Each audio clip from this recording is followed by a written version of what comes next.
김건희 총선 개입 의혹은 어제 우리가 이야기를 좀 했는데 대통령실에서 사실무근이다. 국민의힘도 사실무근이다. 허위 보도다. 강하게 징계를 하겠다. 네. 근데 제가 특이하다고 생각한 거는 언론 중재위를 가겠다는 거 아닙니까? 그렇죠. 놀랍습니다. 그동안 언론 중재위가 아니었지 않습니까? 그렇죠. 바로 법정으로 가자고 달려들었던 거잖아요. 근데 법정으로 가지 않고 언론 중재위로 가겠다. 네. 그거는 언론중재위에서 좀 시간을 끌어보겠다 그거 아닌가? 그런 측면도 있겠지만 제가 볼 때는 법정으로 갔을 경우에는 이거는 사실관계를 확인을 해야 될 거거든요. 그렇지. 사실관계를 확인을 해야 되는 절차가 있는데 그렇지. 물론 저 같은 이제 범인이 생각할 때는 일반적인 사람이 생각할 때는 뭐 사실관계를 확인하더라도 이 정권이 다 뭐 경찰이건 검찰이건 다 이렇게 휘어잡고 있는데 사실관계 확인하는 것도 얼마든지 뭉갤 수 있는 거 아니야? 이렇게 생각을 하는데 그것이 부담스러웠을까 싶은 대목인 게 언론중재위로 가면 언론중재위에서는 그 사실 확인을 세세하게 수사권을 갖고 한다기보다는 양측의 의견을 듣고 양측의 의견을 가지고 일종의 조율을 하는 과정을 거치는 거잖아요. 그렇죠. 그래서 이 매체에서 야 니들이 이쪽에 이런 반론이 있는데 반론을 실어줄 거니? 물어보고 아니 우리는 뭐 실어줍니다. 실어주지 않습니다. 이런 의사표명을 하고 실어주면은 넘어가는 것이고 반론을 실어주지 않겠다라고 할 때 그 언론중재위원들이 모여가지고 우리가 볼 때는 이게 사실이 이러저러할 것이야. 그러면 정정 보도를 해라고 결정을 하는 거거든요. 그렇죠. 요게 이제 법적 효력을 가지는 것인데 요 과정에서 수사를 하거나 그런 건 없는 거거든요. 그렇죠. 그러니까 언론중재위로 가는 거 아닌가 이런 의심을 잠깐 가져봤습니다. 그럴 수 있어요. 왜냐하면 서로 안 받아주다가 정정 보도하고 또 반론 보도하고 그 구별을 못 하시는 시청자나 독자분들이 굉장히 많기 때문에 정정 보도는 팩트가 틀렸다는 거예요. 팩트가 틀리니까 정정한다는 거고 반론 보도는 저쪽에 또는 대통령실의 김건희의 반론이 조금 미흡하니까 그걸 좀 더 넣어주라. 이 정도가 반론 보도거든요. 근데 반론 보도만 받아도 입장에서는 야 반론 보도가 정정 보도야. 쟤들이 졌어. 뭐 이런 식으로 이제 대충 뭉갤 수가 있거든. 그렇죠. 예, 그래서 야 뭐 뉴스토마토도 좀 그 서로 간에 힘드니까 반론 보도 정도로 어떻게 넘기면 안 되겠니? 언론중재에서는 그런 식으로 이제 시도를 많이 하거든. 그러면 정정 보도는 이쪽에서는 이거는 팩트가 우리가 맞기 때문에 우리는 그냥 가자 그러면 소송 가자. 그러면 가야지 소송 가야지. 그러면 그냥 반론 보도로 끝내자. 저는 이건 소송을 가려고 뉴스토마토가 썼다고 봐요. 소송 가려고. 네, 조금 더 깊숙이 들어가기 위해서 쓴 거고 뉴스토마토가 따져보면 지금 우리 대한민국 최고의 말하자면 위치에 있는 김건희 여사를 겨냥해서 썼다는 거는 따져보면 회사의 명운을 걸고 쓴 건데 그렇죠. 이게 팩트가 없이 썼겠습니까? 예. 그리고 저는 뭐 허위라고 했잖아. 허위. 예. 그러니까 아까 언론중재위도 좀 약하게 대응을 했지만 허위. 통상적으로 이거는요. 가짜뉴스, 괴담 이렇게 표현하는 게 맞습니다. 그렇지. 안 그래요? 예. 이게 전혀 사실과 다르다면 이건 명백한 가짜뉴스고 괴담이고 반국가 세력이 이 정권을 흔들기 위해서 지금 하는 것이다라고 간혹 나와야 되는데 다 알아요. 저도 취재인바로도 알고 국민의힘 전 의원도 그러는데 터질 게 터졌다 하잖아요. 터질 게 터졌다. 그리고 제가 아는 사람도 김건희 여사한테 텔레그램이나 카톡 안 받아본 의원들은 별로 주류에 속하지 않는다고 합니다. 국민의힘 내에서도요. 다 받았어요. 제가 다 받아요. 다 받아? 예. 뭐 어떤 정치적인 뭐 어떤 일상이든 뭐든 어떤 그런 의견들을 많이 준다는 거예요. 가을 하늘이 청명하네요. 뭐 그런 것까지는 제가 내용 모르겠지만 거기까지는 제가 확인했어요. 예. 나도 받아봤어요. 나도 받아봤어요. 그러니까 결국에는 김건희 여사가 SNS나 텔레그램을 안 했다고 부인할 수 없는 이유는 많은 사람에게 했으니까. 제가 어제 취재를 했어요. 제가 뉴스토마토에 있었었잖아요. 참 그렇지. 네, 뉴스토마토에서 뉴스인사이다 지금 3년 넘게 하다가 이제 나왔는데 그래서 뉴스토마토 기자들이 처음에 천공 그 보도 그 추가 취재했다가 다 고소당했거든요. 그렇지. 그랬는데 제대로 사실은 수사도 안 하고 그게 흐지부지 넘겨지면서 얘네들을 그냥 대통령실에 출입 못하는 정도로 그냥 사실상 막아놓고 있었거든요. 근데 그것 때문에 현실적으로는 매우 힘들어했어요. 이 뉴스토마토가 압력을 되게 많이 세게 받아서 광고도 많이 줄어들었고 이제 유지하기가 어려울 정도가 돼버리고 있는 중이었는데 이 친구들이 그래서 절치부심했을 거 아닙니까?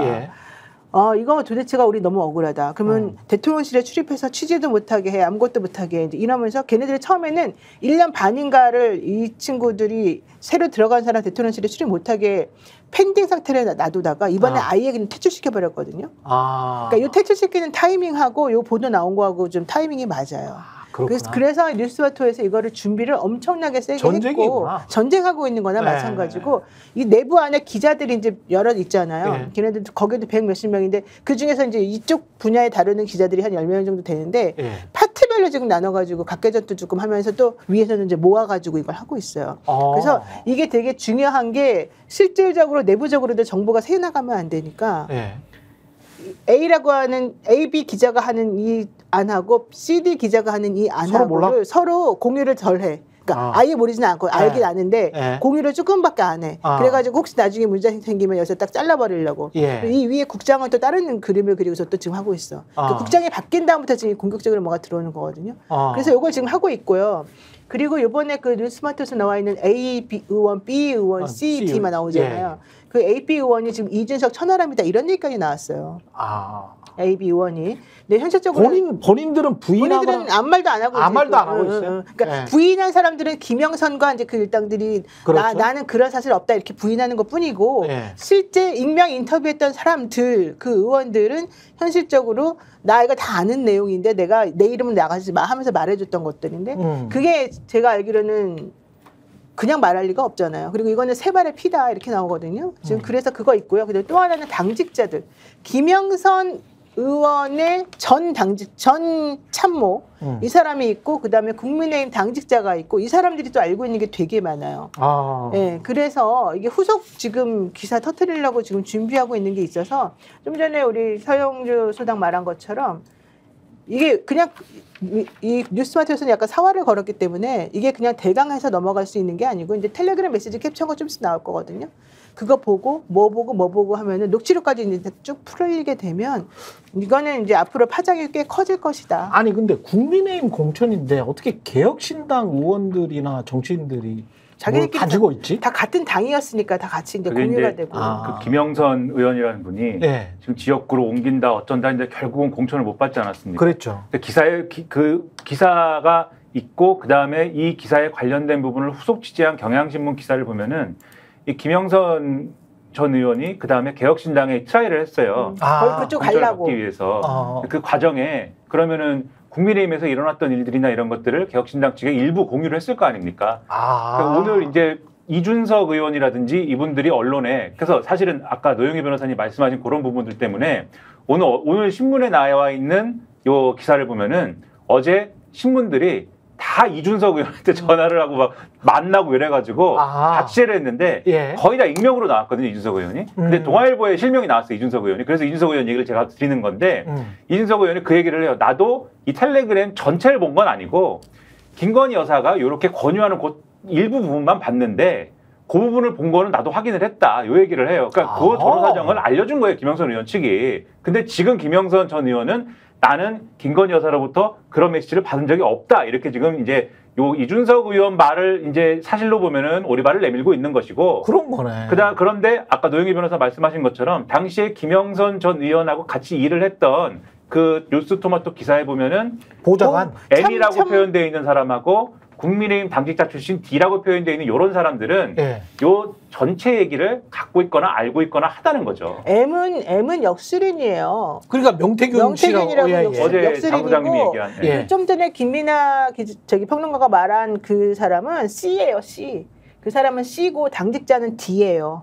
다 달라요. A, B, C, D, M까지 지금 5명이 나와 있는 것이고 여기에서 이제 이준석이나 C가 이니셜입니까? 네, C는 이니셜이고요. 그 사람이 이제 김영선 전 의원 쪽에 참모였다. 그 관여했던 사람이다. 이랬던 사람이다. 이렇게 나오고요. 이제 더 중요한 건 그러면은 김건희 여사가 김영선이 예뻐서 김영선을 공천 주려고 그랬냐? 아니에요. 김영선을 김해를 보낸 거는 김영선이 지금 지역구가 여기 창원 의창에 있는데 뭐 하려고 글로 보내요. 그거는 김영선을 물매기는 거지 사실은. 그렇지. 그런데 김영선을 위해서 보낸 게 아니라 자기가 원래 꽂고 싶었던 사람을 여기 창원에 보내려고 했는데 그 사람이 안 된 거야. 경선에서 떨어진 거예요. 그래가지고 실질적으로 그러니까 김영선한테는 내가 그러니까 자기랑 친한 A가 있잖아요. 네. 그럼 A 보고 너 어디 나갈래? 나 창원 출신이에요. 나 창원에서 초중고 나왔어요. 여기 갈래요? 이랬어요. 그러니까 이 사람이 그래 그럼 너 그러면 창원이면 지금 현재 김영선이 있는데 이 사람 5선인데 이제 이렇게 됐을 거 아니에요? 그렇죠. 그러면 그래 좋아 내가 해줄게. 얘는 딴 데 보내고 대신에 얘한테 내가 뭐 좀 맞춤 공약으로 뭐 해서 대통령 지지한다고 해주고 대신 너 여기 꽂아줄게. 네가 여기에서 경선에서 살아남아서 당선이 돼. 이렇게 된 거죠. 근데 이 사람이 떨어진 거죠. 경선에서 그 행정관이 떨어진 거죠. 그래서 현실적으로 그 새로 된 사람은 전 경남 경찰청장이 된 거죠. 그러니까 이게 지금 하나만 그랬겠냐. 왜냐하면 김건희 여사한테 얘기를 하면은 실질적으로 이게 된다는 걸 다 아는데 하나만 그랬겠냐. 또 하나는 그 당시에 무슨 일이 있었느냐 하면은 한동훈 대표가 자기 공천 자기 맘대로 한다는 소리가 있었어. 그렇지. 그 당시에. 그렇지. 그러니까 이 공천 특히 안정권에 있는 이 동네에는 무조건 공천만 하면 붙는 곳이니까. 영남 쪽에. 자기네끼리 이게 박터지게 싸웠을 거 아니에요. 그렇죠. 여기다 보내지. 예를 들면은 뭐 경쟁해야 되는데 민주당이 더 우세한데 이런 데 절대 수도권. 안 보낸단 말이에요. 자기 친구들이나 자기 좋아하는 사람은. 예. 근데 그 당시에 한동훈도 마찬가지로 그렇게 하고 싶어 했다 그랬어요. 결론적으로 나중에 한동훈한테 비난하는 사람들은 국민의힘 사람들 중에서 많은 분들이 한동훈 너 공천 네 맘대로라고 듣도 보도 못한 사람 다 꽂아놓고 무슨 짓이었어? 이랬었잖아요. 그러니까 그 당시에 이렇게 싸웠던 거야 둘이서. 게다가 그 당시에 지금 말이 양떼어낼 때 발언 나오면서 또 싸웠고 생각해 보세요. 그 다음에 김건희 여사가 한동훈한테 문자 보내가지고 뭐 사과하네, 뭐 내가 뭐 잘하고 싶네, 익십당하고. 그렇잖아. 익십당 그런 상황인데도 자기가 사람을 꽂아내려고 난리를 쳤다는 건데, 근데 한 명은 김영선은 저쪽 가서 컷오프 당하고 한 명은 여기서 경선에서 떨어지고 또 다른 사람은 없을까요? 당연히 있겠죠. 그런 사람이 한두 명이 아니었겠죠. 이러니까 내부가 지금 실타래처럼 엉켜져 있고 그동안에 말 못했던 이 국민의힘에 특히 영남권 지역에 있는 의원들이나 거기서 떨어졌던 사람들이나 공천에서 컷오프된 사람들이 지금 이를 갈고 있다는 거죠. 야, 이게 무슨 뭐 그러면 어떻게 봐야 되나? 대통령이 당에 개입을 안 해서 다행이라고 생각해요. 아니죠. 개입한 거예요. 이거 개입한 거예요. 대통령이. 그러니까 이준석 의원의 예. 스탠스는 예. 본인이 말을 알면서도 안 하는 건 한동훈 대표를 예. 견제하는 케이스예요. 아, 이게 뭐냐면 지금 김건희 여사에 대한 이런 공천 개입설이 하는데 당시 보면 한동훈 대표는 그걸 이겨냈거든. 그렇잖아요. 예를 들면 다 이 말하자면은 V1, V2로 지정되는 분의 개입에 다 고개를 숙였고 당시에 그 한동훈 대표는 익십은 1월이었고 이제 공천이 한 3월, 2월, 3월이었으니까요. 3월에 이루어진 이 과정 속에서 압박이 없었겠어요. 그러니까 당시 인재영입 위원장에도 이철규 의원이 그 김경률 그 마리안 앙떼네트라는 빌미를 잡아서 그 마포 왜 하는 건 사천 아니냐 하면서 막 빌미 잡고 흔들어댔잖아요. 그럼에도 불구하고 한동훈 당시 비대위원장이 자기가 그냥 쭉 밀어버린 거예요. 말하자면 용산의 그 심중을 헤아리지 않고. 이게 따지면 한동훈 대표가 빛날 일이거든요. 이 사건은. 그러네. 예, 그렇기 때문에 이준석 의원은 이거를 이렇게 굳이 수면 위로 수면으로 올릴 생각이 없는 거라. 그렇지. 이준석은 그런 정치적 역학관계가 이 사건에 숨어 있는 거예요. 그래서 이준석이 어제 뉘앙스를 아주 이상하게 말했잖아요. 인터뷰할 때, 뭐 그냥 건의 수준이었을 것이다. 그리고 뭐 실제 아닐 것이다. 이렇게 막 자기가 물타기 한번 해보려고 했는데 현실적으로 그거 그렇게 쉽게 되지 않아. 이준석 의원 주장은 김건희 여사가 조언 정도 했을 것이고 그런 성격인 것이고 이 결과적으로 봤을 때 그러니까 대통령실의 주장하고 비슷한 주장이죠.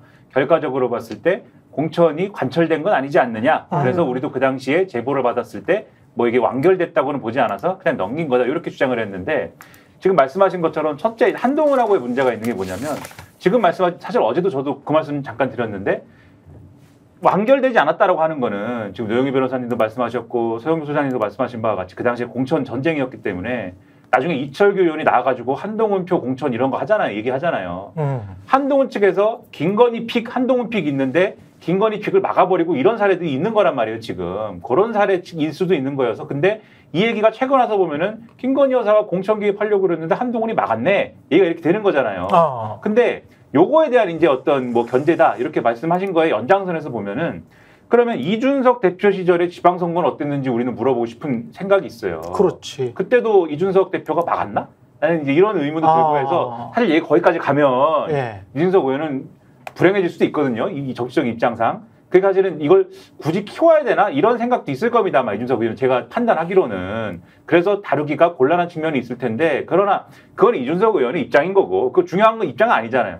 이준석 의원이 지금 어제 발언을 통해서 확인해 준 건 뭐냐면 어쨌든 메시지를 보냈다는 걸 본 거 아닙니까 이준석 의원. 그렇죠. 그리고 오늘 신문에 대해서도 다 나는 봤다라고 증언을 하고 있잖아요. 그러면 이거는 김건희 여사가 그런 메시지를 보낸 것만으로도 사실 그냥 김영선 전 의원하고 무슨 예를 들면은 좋은 어떤 그 관계가 과거부터 있어서 그렇죠. 어떤 뭐 동창입니까 서로 뭐 그것도 아니잖아요. 그렇죠. 어떤 좋은 관계가 있어서 당신은 뭐 어디 지역구가 비었으니까 가보세요. 이런 얘기를 무슨 맥락에서 왜 합니까? 이것만으로도 의심해 볼 만한 당무 개입이나 이런 것들을 의심해 볼 만한 특히 영부인이 그렇죠. 의심해 볼 만한 어떤 단서를 확인해 준 거여서 이거는 예를 들면 민주당이 얘기하는 것처럼 그것이 특검이 됐든 뭐가 됐든 이거는 확인해 봐야 될 것들이 상당한 거고 의심해 볼 만한 것이 상당한 것이다. 이렇게 봐야 되는 거죠. 근데 국정농단 맞고요. 공직선거법 85조인가 86조를 보게 되면 공무원이 이제 정치적으로 중립해야 되고 여기에 끼어들면 안 된다는 얘기가 나와요. 그렇죠. 근데 지금 김건희 여사의 문제가 뭐냐면 이 나와 있는 보도에 따르면은 김해로 가라. 김해 어떠냐? 이렇게 물어보면서 당신이 거길 가게 되면 그 동네에 맞춤형 공약을 만들어주겠다. 대통령과. 그 얘기를 해요. 그러면 김건희는 그런 걸 할 수 있는 능력이 없고 지위가 없는 사람이잖아요. 아무것도 결국 하겠다는 사람, 해줄 수 있는 사람은 남편인 윤석열 그렇죠. 대통령이란 말이야. 네. 그러니까 대통령이 자신의 권한을 이용해서 남용해서 실질적으로 그 동네의 지역경제 발전을 위해서 이 사람이 국회의원 될 수 있도록 맞춤형 공약을 만들어주는데 일조한다는 얘기가 돼요. 이거는 공직선거법 위반이죠. 명확하게. 그러니까 그래서 그게 바로 이제 문제가 된다는 거. 이게 그냥 단순하게 언론중재위원회에서 뭐 반론 보도하고 이렇게 해서 끝날 문제가 전혀 아니고요. 이거 되게 심각한 문제고. 그래서 박근혜 전 대통령이 지난번에 2년 선고받은 게 있어요. 공선법 위반으로. 그때 왜 그랬냐면 본인이 여론조사한데 뭐 거기 끼어들어가지고 시켰다 이것도 있지만 친박 리스트를 전달해 줬어요. 그때 친박하고 비박하고 막 싸웠잖아요. 예. 결국에는 여론조사 해보니까 이렇게 친박계들이 더 우세하게 나오는데 이 사람들 공천 줘야 되는 거 아니면서 리스트를 전달해 준 거예요. 예. 그게 바로 공천에 개입한 거잖아요. 직접적으로. 그러네. 그렇게 해서 그때 판사님이 이거 전부 다 유죄다 해가지고 나온 거거든요. 따져보면 이거하고 똑같은 거. 이건 더 직접적이잖아요. 더 직접적인. 잘 보세요. 덧붙이면 이 지역에 어울리는 공약, 맞춤형 공약 만들어준다 했잖아요. 그때 대통령이 뭐하고 다녔는지 기억해 보세요. 전국 돌면서 그렇죠, 민생 공약 남발했죠. 예.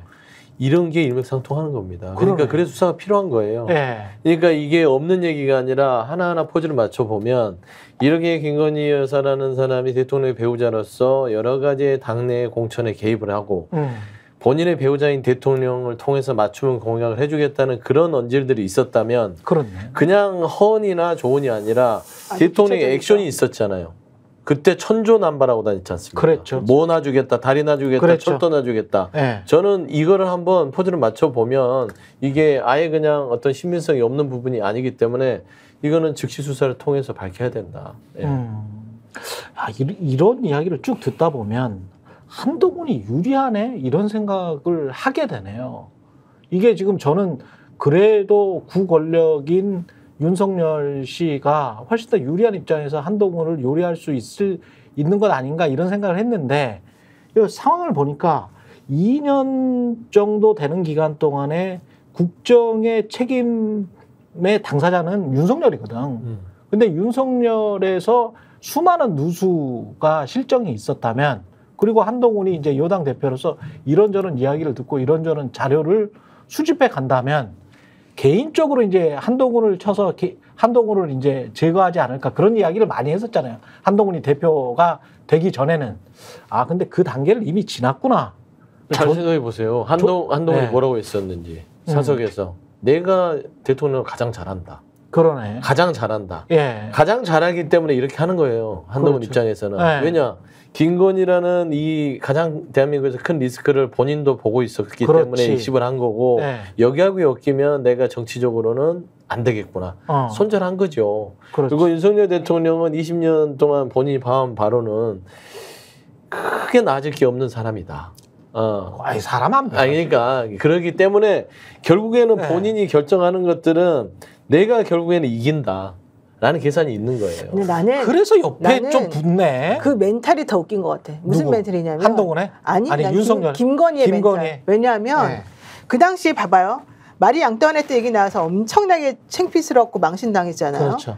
근데 그거를 해결하려고 대통령을 쓰셔가지고 대통령 보고 이제 어떻게 하라고 했는데도 그쪽에서 나 비대위원장 못 물러나 제 비대위원 그 자리에서 나오게 하지 못하겠어 이래가지고 한동훈이가 버텼잖아요. 네. 그래가지고 그때 뉴스까지 이제 각 방송사에까지 대통령이 전화해가지고 뭐 어쩌고저쩌고 얘기까지 나왔었어요. 근데 결국 아무것도 안 됐어요. 한 번 이제 완전히 끝난 거예요.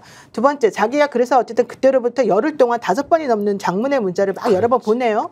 그랬는데 한동훈이 또 이걸 익십을 해요. 자 자기가 사과까지 하고 아주 자기 딴에는 정말 성질 다 죽이고 내가 미안하다고 하겠다고 하는데도 답이 없어요.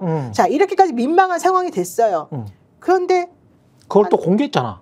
공개했죠. 근데 더 웃긴 건 그런 상황에서 내가 공천 개입한다? 그런 상황에서 내가 공천을 개입한다 그러면서 이 사람 보고 절로 가라고 이 사람 보고 열로 가라고 내가 껴들어서 소리 넌 여기 가라고 지금 그렇게 해요?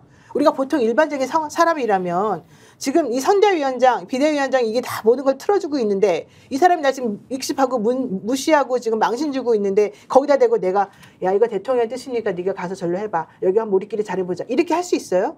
못해요. 상식적인 못하죠. 근데도 불구하고 그걸 한단 말이야.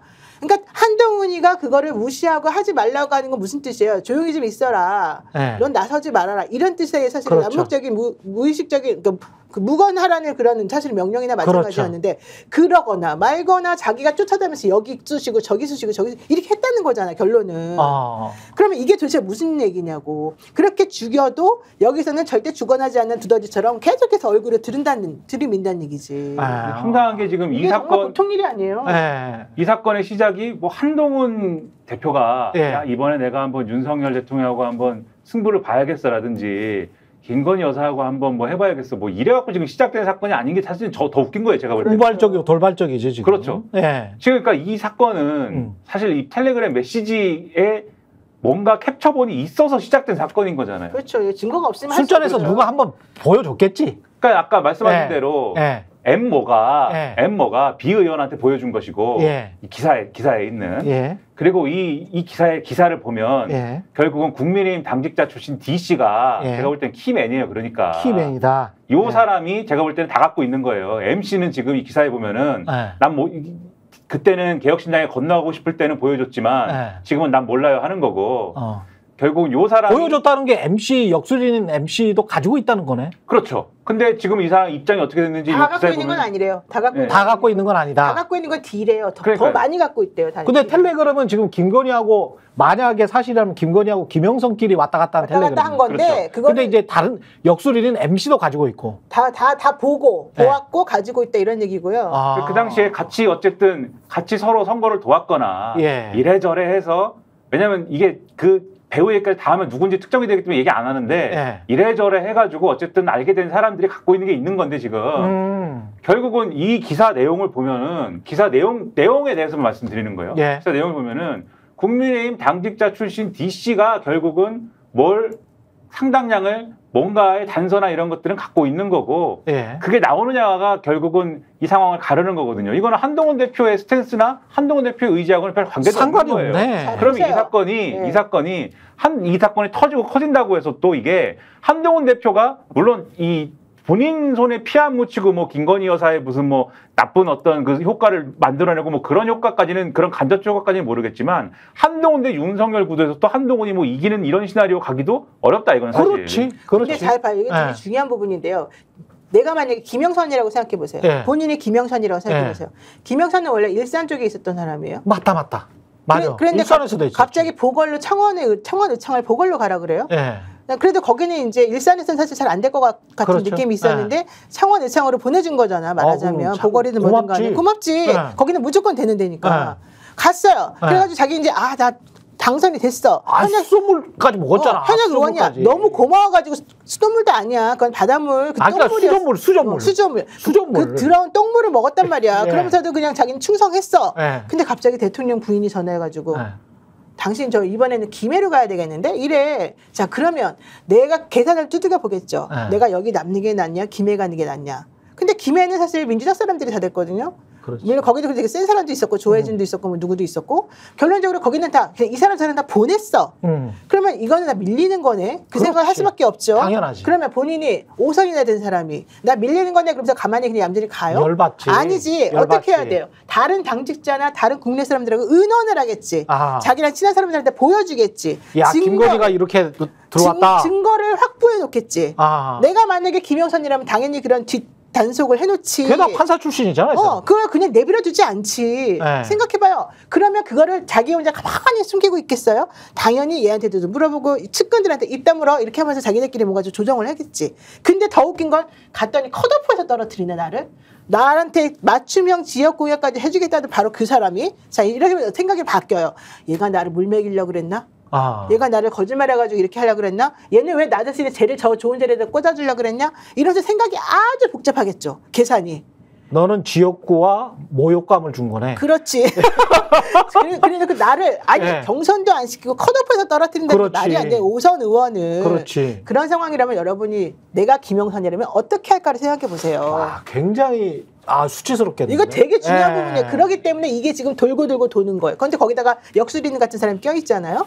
그 역술인은 뭐라 그래요? 네가 이번에 안 된 거는 뭐 때문이고 다음엔 어떻고 지금 누구의 운이 다 망해가고 있고 누구의 운은 새로 살아나가고 있고 이런 거 맨날 해줄 거 아니야. 그런 것도 있는데 그런 것도 있는데 이 M의 사실은 동기도 아마 있을 거예요. 왜냐하면 동기. 결국은 보여준 건 M이거든요. 그 개혁신당으로 넘어가는 논의할 때 텔레그램 메시지 보여준 건 M이에요 결국. M이 B 의원, 현역 의원한테 보여줬다. M이 B 의원한테 보여주면서 이 모든 얘기가 시작이 된 거잖아요. 예, 그렇죠. 보여준 동기가 있을 거예요. 김영선 전 의원이 직접 보여준 게 아니잖아요. 이 M의 동기도 있다 사실은. 네, 그래서 이게 단순히 그냥 한동훈 대표가 지금 뭐 싸우려고 싸움을 건 게 아니라 이런 국민의힘이 그 당시에 총선 때 벌어졌던 이 여러 가지 뭐 말도 안 되는 그 당시에 국민의힘 공천 논란 이런 거 많이 여기서도 말씀드렸잖아요. 그 후폭풍들이 계속 이어지고 있는 것이기 때문에 저는 이런 얘기가 계속 흘러나오다 보면은 오히려 뭐 반대 사례도 나올 수 있고 아주 볼만한 지경이 일어날 수 있는 거다. 요거 한 가지만 짧게 이야기할게요. 전 수방사령관이었던 문재인 정부 때 수방사령관이었습니다. AB역 육군 중장인 김도균 전 수도방위 사령관이 이런 이야기를 CBS 노컷뉴스와의 통화에서 했네요. 과거 하나회 사조직 관련자들이 경호실장도 하고 수방사령관, 보안사령관, 전두환 때죠. 특전사령관도 했으니까 그게 가능했을지 몰라도 내가 재직할 때는 경호처장이 수방사령관, 보안사령관, 특전사령관 불러가지고 같이 한 자리에서 밥 먹고 술 먹고 이거는 내가 봤을 때는 상식적이지 않다. 문재인 정부 때는 한 번도 이런 일이 없었다. 요거는 이렇게 들어보니까 전직 수방사령관한테 들어보니까 맞네.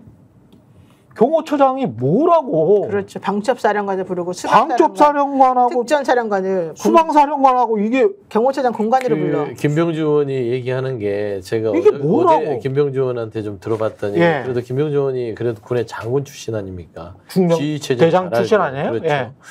근데 이 지금 부르는 과정 속에서 부르는 과정도 지금 이 수도권에 있는 방첩, 수방, 그다음 특전 이렇게 불렀잖아요. 이게 주요 말하자면 방어할 수 있는 사람들이에요. 수도권을. 옛날에 전두환이가 했던 거야. 그렇죠. 그러니까 이게 계엄의 오해를 줄 수 있다는 것인데 중요한 거는 그 얘기를 하시더라고요. 경호처장이라는 사람이 과연 이 사람들을 부를 때는 국방부 장관의 어떤 허가도 받아야 되지만 양해를 구해야 되는 거예요. 지휘체계가 있기 때문에 특히. 그다음에 이 사령관들도 바로 그 윗사람들한테 또 보고를 다 해야 된다는 거예요. 근데 그런 것도 없이 여기에 갔다는 것은 굉장히 군의 지휘 계통을 무시한 거고 부적절한 뭔가가 있지 않고서는 안 된다. 그리고 개인적인 만남도 아닌 경호 작전이라고 얘기를 했으면 특히나 보고가 됐어야 되는데 또 보고가 되고 경호 작전이라면 그냥 사령관들만 가는 게 아니라 옆에 작전 참모를 데려가서 작전 계획에 대한 부분들을 같이 하는 게 군의 그동안에 그게 매뉴얼이랍니다. 근데 김병주 의원이 장군 출신에서 봤을 때는 이거 뭐지? 이게 사적 모임인데 경호 작전이라 그러면 오해할 만하잖아요. 그렇지. 그냥 차라리 그냥 뭐 자기들 아는 동문끼리 밥을 먹었다면 모르지만 그 자체도 이수 지역을 이탈하거나 경호처장 만날 때는 보고가 이루어져야 된다는 거예요. 근데 그 보고 시스템을 다 무너뜨렸기 때문에 이런 의심을 사는 것이다. 이상한 짓을 많이 했네요. 이상민 행안부 장관도 여인영 방첩사령관하고 이것도 다 충안고 출신들이잖아요. 이상민도 그렇고 여인영도 그렇고 그다음에 충안고 후배 장교들을 데리고 식사회동을 가졌다? 그러니까 왜 하필이면 뭐 하자는 짓이지? 이런 식으로 하면은 네. 군내 사조직이냐 이제 이렇게 되죠 얘기가. 네. 과거에 하나회나 이런 것이 문제가 됐지 않습니까? 비슷한 거를 오히려 위에서 찍어가지고 만드는 거냐 오히려 현재 권력이 살아있는 권력이 이런 의심을 받을 수가 있고 그리고 제가 뭐 군대를 가본 사람은 아니지만 공익근무원을 해가지고 민원의 최전선에서 저는 이제 치열하게 네. 예. 민원도 중요하잖아요. 예, 민원 중요해요. 아무튼 뭐 근데 저 같은 사람도 상식적으로 의미를 가질 만한 게 예. 이런 정확한 어떤 보고 체계도 보고 체계인데 자리를 비우고 어떤 자리에 갈 때 사령관이 주요 이제 직책의 사령관들이 어떤 자리에 모인다라고 할 때는 김건희 여사 지난번에 이제 이 조사받을 때 가령 왜 검찰청에서 조사 안 받느냐라고 할 때 위험할 수 있다. 핸드폰이 폭탄이 될 수 있다. 뭐 이런 주장도 변호인 측에서 한 바 그렇죠. 있잖아요. 그 한 자리에 모여 있다가 핸드폰이 폭탄에 잡고 폭발하면 어떡합니까 그러면? 그러니까 그런 일도 방지하기 위해서 그런 일이 벌어졌을 때 어떻게 할 거냐를 대비하기 위해서라도 보거나 이런 것들이 이루어져야 되고 뭐 이런 건 사실적으로 생각할 수가 있는 거잖아요. 그러니까 이렇게 경호처장이 왕창 이 장군들 다 모아가지고 이런 자리를 이렇게 만들었다는 것 자체가 안보에 위협이 될 수도 있는 거 아닙니까? 그런 것들이 이렇게 자랑스럽게 지금 모아놓은 게 아무 문제가 없다고 설명하는 것 자체가 안보에 무능하다는 걸 드러내는 것이다. 그리고 또 하나 있어요. 부승찬 의원이 그 행안부의 그 장관 예. 이상민 장관 예, 예. 군부대 방문 현황했던 거 요청을 했잖아요. 예. 거기에 사람들 이름이 쭉 이제 나오는데 방첩사 방문 기록 빼고 제출된 거 하나가 있고 그러네. 또 하나는 손님이라고 적어서 기재해서 사람들이 들어간 거를 제대로 누구 손님인지를 안 나오게 만든 게 있었다는 거예요. 그러니까 우리 지난번에 천공이 그때 막 마음대로 거기에 들어가서 이 관제를 바꾸네 마네 할 때도 천공이 이름이 있었냐 없었냐 막 이러면서 되게 논란이 많았었잖아요. 예. 그 일이 이번에도 또 이렇게 벌어지고 있었다는 거예요. 야, 근데 하필이면 수방사, 특전사, 방첩사 되게 특이한 사람들, 이 사람들만 80년에 계엄 쿠데타 할 때 그러니까 이게 주요 작전 세력이 얘네들 아니었어요. 행안부 장관도요. 저기 계엄령 시에는 주무부처 장관입니다. 그러니까 행안부 장관도 계엄을 건의할 수 있더만요. 네. 그러니까 김민석 수석 최고가 그러잖아요. 나 이거 계엄 관련해 가지고 너네들하고 토론할 수 있다. 그러니까 김재원이 나도 좋다. 지금 서로가 지금 좋다 그러고 아니 있는데. 근데 김재원은 무슨 권한이 없으니까. 아니, 김재원 빼고 좀 적당한 사람으로. 적당한 사람으로. 어쨌든 저는 매우 그 의미가 있다. 이게 그냥 나온 말이 아니구나. 예, 여기까지 노영희 변호사, 서용주 맥정치사회연구소장, 김민아 시사평론가와 함께했습니다. 저는 다음 주 월요일에 다시 찾아오겠습니다. 고맙습니다. 고맙습니다. 저희가 얘기할 때 오셔가지고 라이브로 관전하시기 바랍니다. 반드시 주변 사람들 데리고 오시기 바랍니다. 구독, 좋아요, 알림 설정 해주시기 바랍니다. 좀 살려주십시오, 저 좀.